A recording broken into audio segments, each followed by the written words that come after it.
আর আসল সিকিউরিটি যেহেতু আল্লাহ দিবেন, এবং কিছু কোরআনী আমাল আছে যে আমলগুলো এখানে ময়দানের চারপাশে করা হচ্ছে, করা হয়েছে।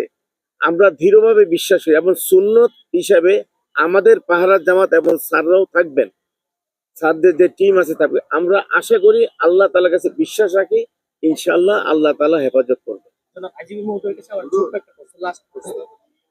আপনাদের এই যে ইজতেমা, দুই পক্ষের মধ্যে একটা বিরোধ অনেকদিন ধরে চলে আসছে, সেটা নিয়ে এবার গন্ডগোল হয়েছে, 2018 গন্ডগোল হয়েছে। তার মধ্যেও একটা তারিখ ঘোষণা করা হয়েছিল, যেটা 31 থেকে 2 ফেব্রুয়ারি, এবং পরবর্তী ভোট করবে 7, 8 এবং 9 ফেব্রুয়ারি। হঠাৎ করে এই তারিখটা কেন চেঞ্জ হলো? এই জুবায়ের অনুসারীরাই কেন দুই পর্বে করতে চাচ্ছেন? এক। আর দ্বিতীয় হচ্ছে যে 14, 15 এবং 16 তারিখে ইজতেমা পালন করার কথা বলা আছে, মাওলানা সাদ অনুসারীরা বলছেন। তারা বলছে যে তারা, সরকার থেকে শর্ত দেওয়া হয়েছে, তারা এরপর থেকে আর কোনো ইস্তেমা করতে পারবে না। সবকিছু মিলিয়ে আপনারা সরকারিভাবে আসলে কি সিদ্ধান্ত নিয়েছেন, এবং এই সিদ্ধান্তটা বা কেন চেঞ্জ হলো, এটা একটু পরিষ্কার করলে আমার মনে হয় সবাই বুঝতে সুবিধা হবে। সিদ্ধান্ত চেঞ্জ হয়েছে কোথাও? আগে তো তারিখ ছিল না 31 থেকে 2 ফেব্রুয়ারি, এবং